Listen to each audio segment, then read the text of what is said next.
Today we're going to talk about chapter 61, which is the fetal thorax.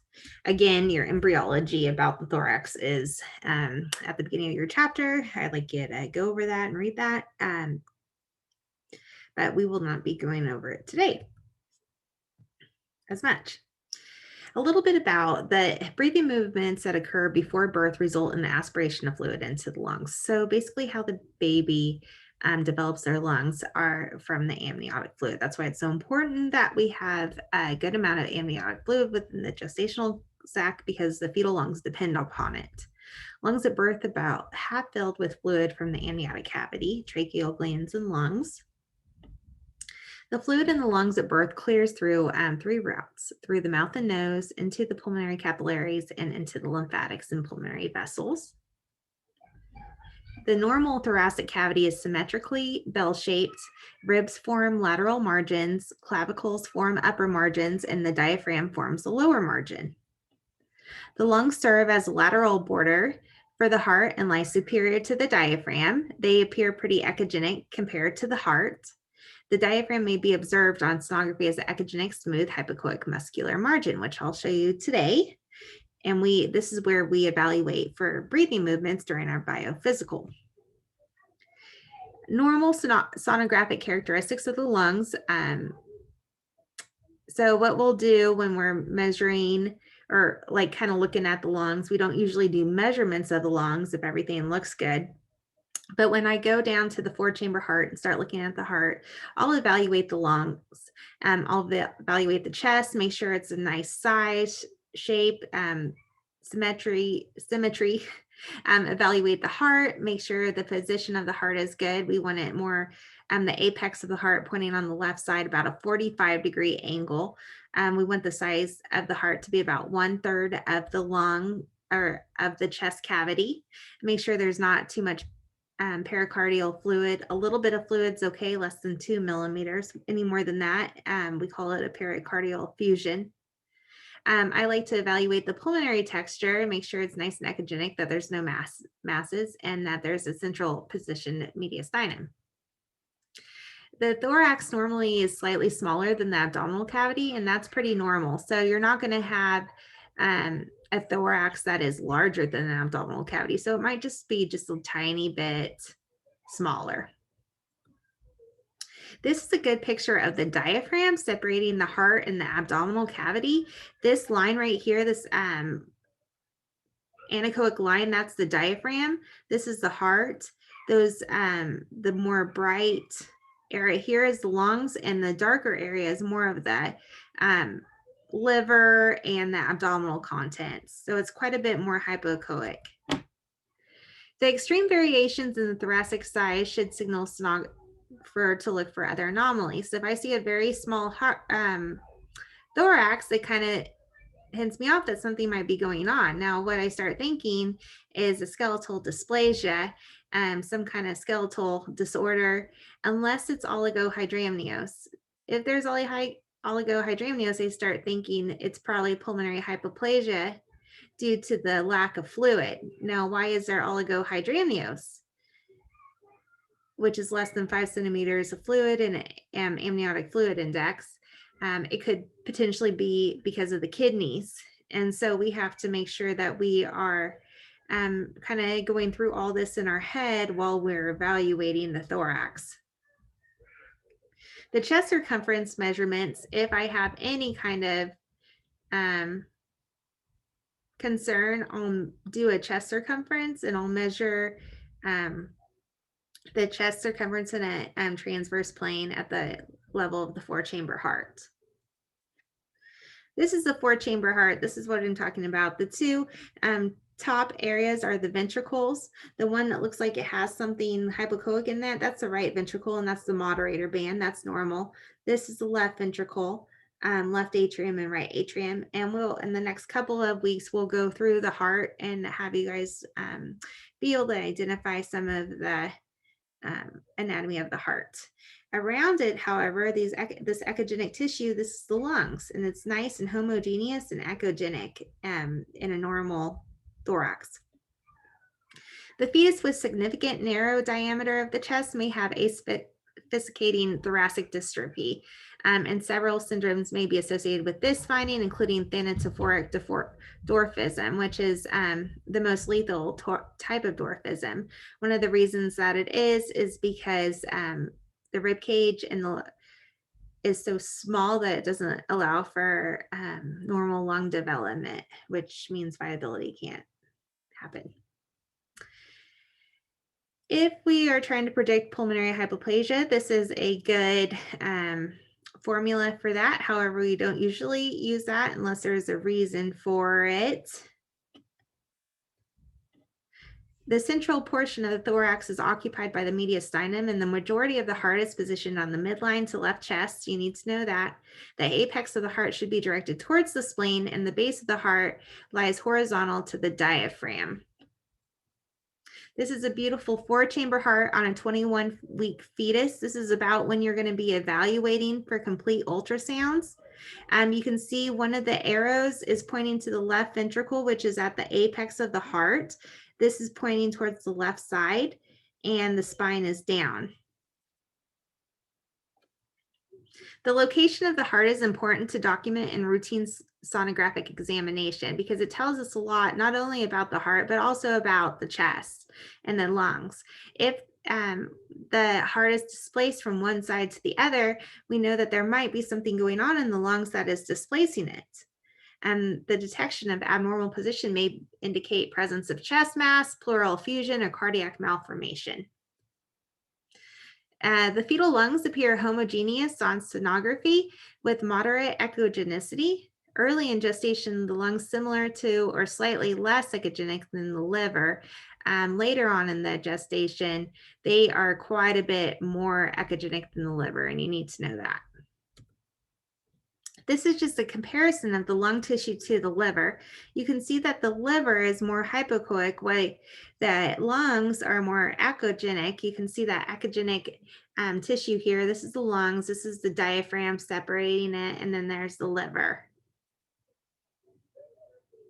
Fetal breathing becomes more prominent in the second and third trimesters, and a mature fetus spends almost 1/3 of its time breathing. So you should, when we are doing a biophysical, be able to catch breathing, especially in the third trimester within the 30-minute time limit. If you don't see breathing during that time, it could potentially mean that the baby is just very sleepy or being lazy. But most of the time, we should be able to see it within that time. Fetal breathing movements documented of characteristic seesaw movements of the fetal chest or abdomen sustained for at least 20 seconds. So you'll see the diaphragm go back and forth and back and forth and back and forth, and that's called the seesaw movement. Color flow Doppler may be used to detect fetal breathing through the nostrils too. If you want to do that, you can. But usually at our clinic and most places that I know, they do like to watch the breathing at the diaphragm. This is an image, this is the nose, and there's Doppler signal going in and out of the nose because of the movement of the fluid. The biophysical profile uses respiration pattern as one of its factors in scoring, which we talked about. Fetal respiration may vary in response to maternal activities and substance in gestation. If they've had some sugar, seems like baby loves to breathe after sugar doses, but it is decreased after mom smokes. So here's some abnormalities of the thoracic cavity. Pulmonary hypoplasia is one of the ones that I really want you to know, and it's caused by a decrease in number of lung cells, airways, and alveoli, with resulting decrease in organ size and weight. It's the reduction in lung volume results in small and inadequately developed lungs, and decreased ratio of lung weight to body weight is a consistent method of diagnosing pulmonary hypoplasia. It's most commonly happens because of prolonged oligohydramnios or secondary to small thoracic cavity. So some of those reasons why that would happen was, do you remember premature rupture of membranes? If the membranes rupture prematurely and the baby doesn't have time to develop the lungs, that could cause pulmonary hypoplasia.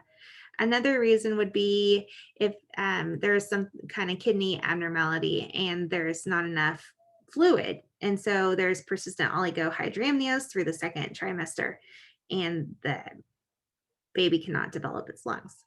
Another thing would be if they have a certain skeletal dysplasia, which we talked about. Some of those skeletal dysplasias have very small chest cavities. And if they have a very small chest cavity, the lungs can't develop correctly. And so that would cause pulmonary hypoplasia. And this is kind of what I talked about. These are all the kidney abnormalities that can result in pulmonary hyperplasia, which we'll talk more about all these kidney issues in our renal chapter. But just to be familiar, any kind of bilateral renal agenesis or bilateral kidney disease is going to cause this. If we have one kidney that is functioning correctly, the fluid will probably be normal. But anytime a bilateral thing is just really not going to, there is not going to be enough fluid to develop the lungs. It also may occur in fetuses with severe IUGR. So if the baby is just very severely just not growing, the lungs are not going to be able to develop normally. Cardiac defects, some skeletal dysplasias, central nervous system disorders, and chromosomal trisomies may manifest with pulmonary hypoplasia. Small percentage of infants have pulmonary hypoplasia without any fetal or uterine problems, but it's very small. Unilateral pulmonary agenesis is a rare anomaly, often associated with other fetal malformations, and an absent lung should be considered in a differential diagnosis if every fetus with mediastinal shift or apparent chest mass. It's pretty grave, pulmonary hypoplasia. 80% die after birth, and the severity depends on when it occurs in the pregnancy and then the severity and duration. So the longer the lungs aren't developing, the worse the outcome.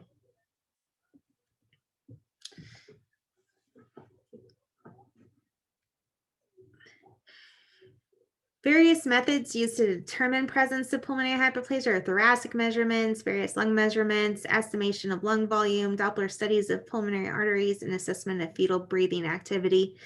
We do some thoracic measurements that can be calculated through different things within our machine. So it kind of depends on what the doctor wants. So we usually check for hypoplasia by measuring the thoracic circumference at the level of the four-chamber heart. There's also cystic lung masses that can occur, and those are echo-free masses that replace normal lung parenchyma. So it'll just look like an ovarian cyst within the lung, basically like an anechoic simple cyst. You can have hydrothorax.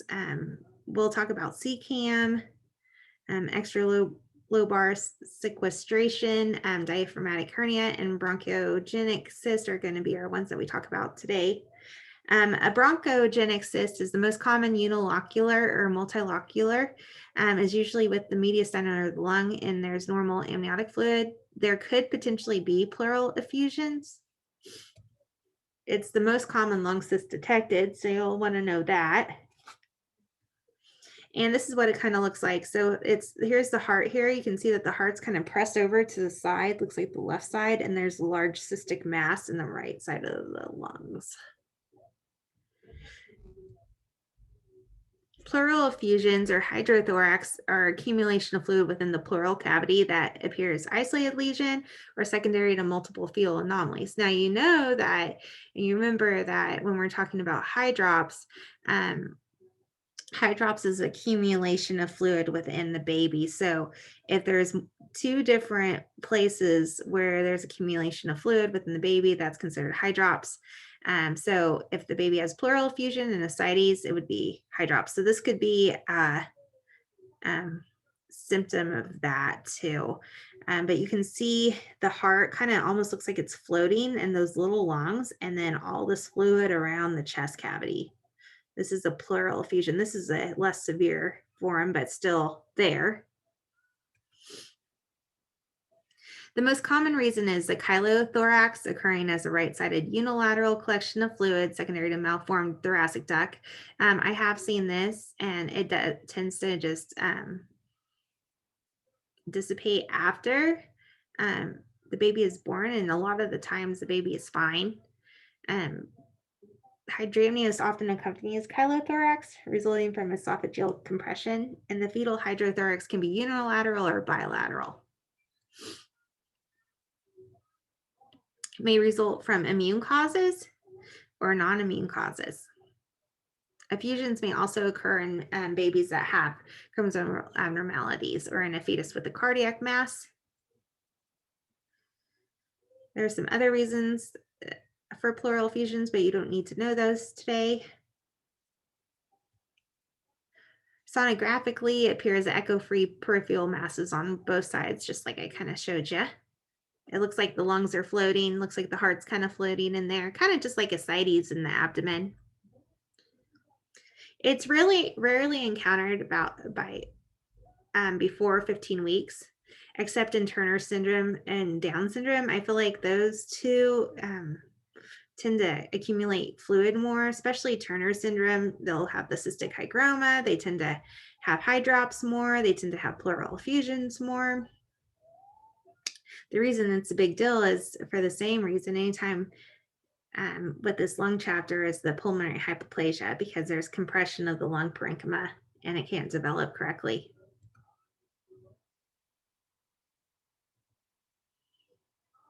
So once it's discovered, we'll watch those babies really close, just to evaluate for hydrops and just to check on baby's well-being.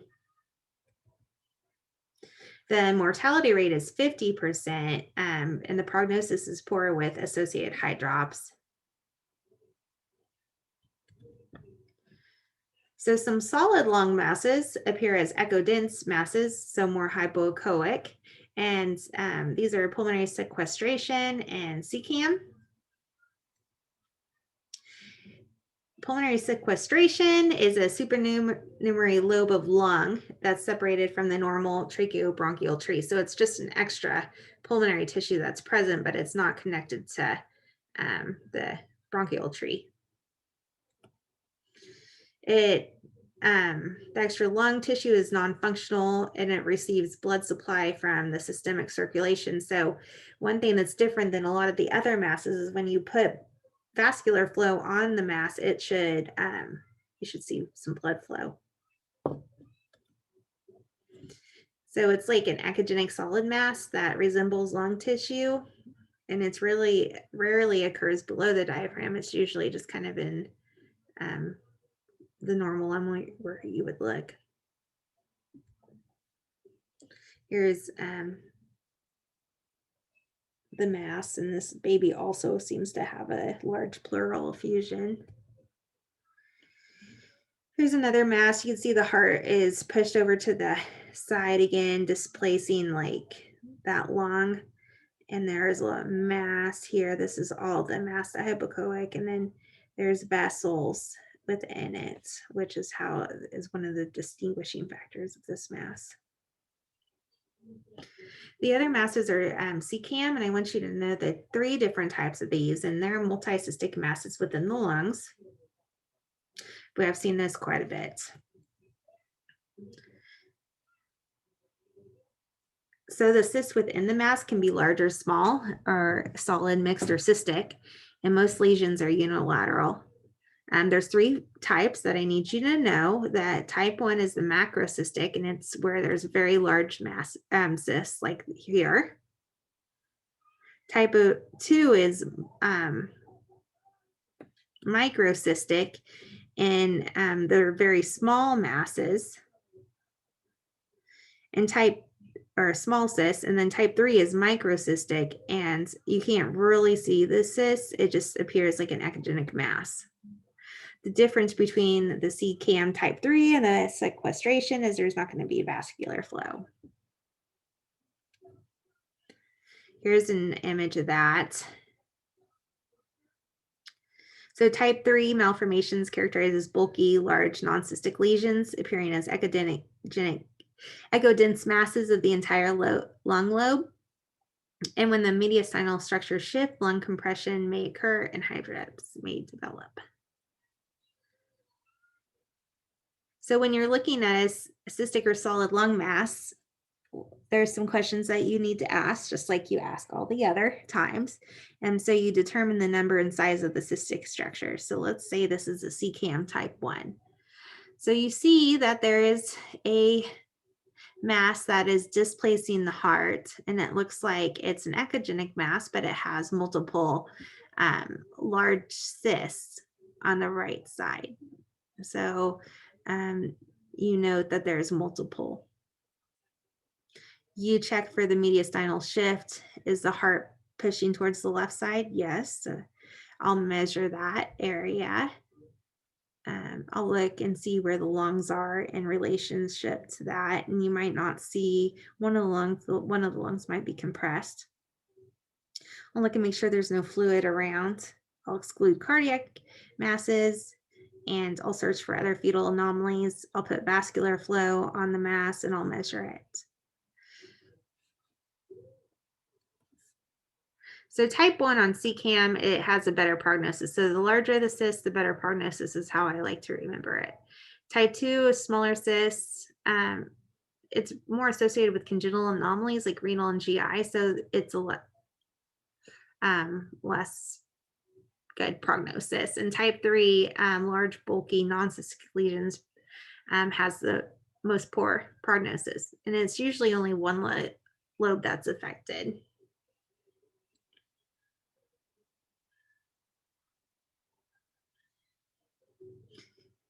There's other lung masses, but what we just went over are the ones I want you to know. They seem to be the most common.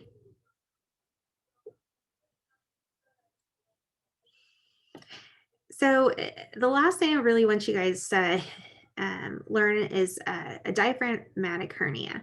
Now, the diaphragmatic hernia, it's always made me nervous because I'm afraid I'm going to miss it.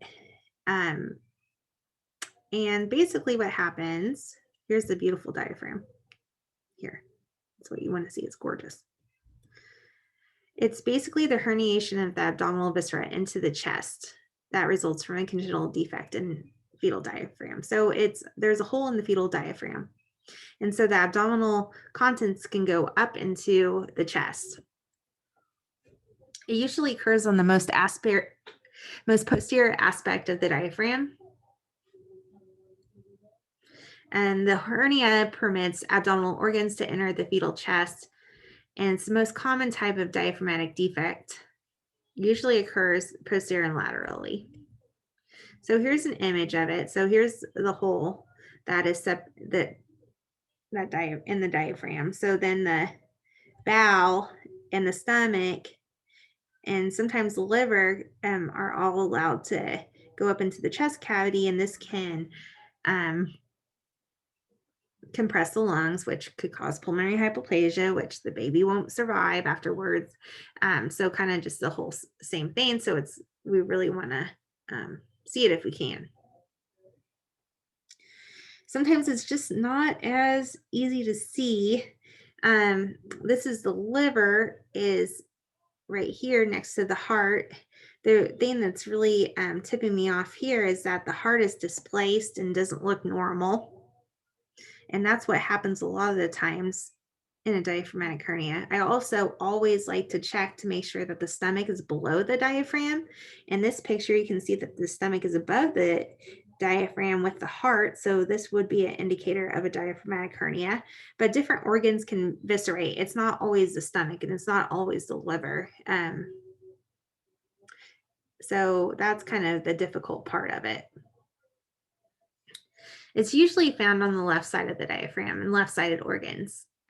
So I always, like I said, like to check, like to note that the stomach is below the diaphragm, and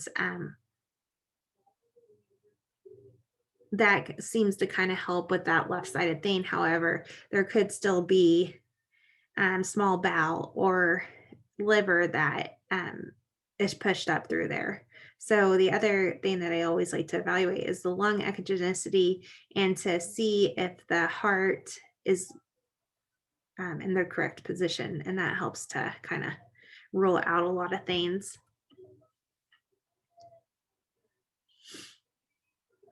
And that's kind of what I said. Sometimes, and I've seen it before, a baby had polyhydramnios and we were scanning them all the time.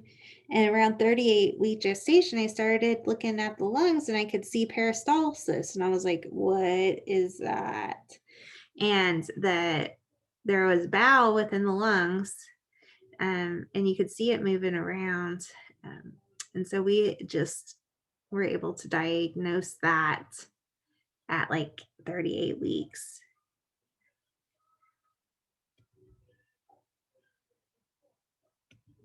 Here's another image that I wanted to show you. This is a bad hernia here. This is the heart on the side, some of the liver, the stomach.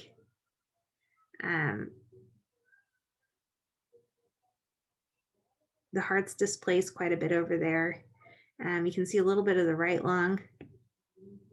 And so this is just not good, just because of the pulmonary hypoplasia.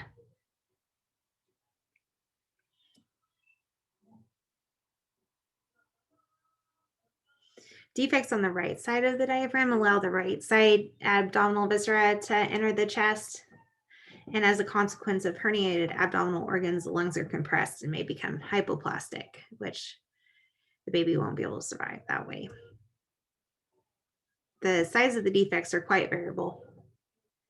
Smaller defects are difficult to diagnose in your utero.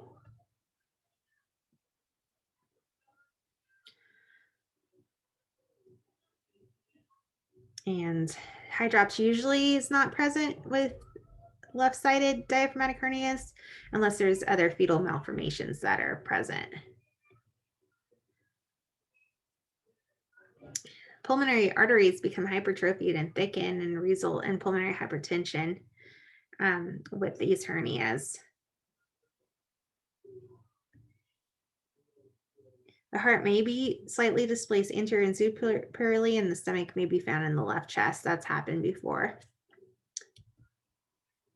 So here's some sono features that I want you to keep in mind. So I always look for the stomach. Where is the stomach? Is it below the diaphragm? Hopefully, let's take a picture of that. Showing the diaphragm, and then the heart is above. So that helps. I look for a displaced cardiac apex. We want the left side, the left ventricle and the apex of the heart to point 45-degree angle towards the left, and a transverse view of the chest. I look for a cardiomediastinal shift and make sure that the heart is mostly on the left side. I look for the liver. Where's the liver at? Is it below the diaphragm like it should? I look for the portal vein. You guys know where that is. I look for the lungs. If there's a very small left ventricle of the heart, it kind of tips me off that something might be wrong. And I look for other things, other kind of soft markers that could tip me off for a chromosomal abnormality. All right, that's it for today. See you later.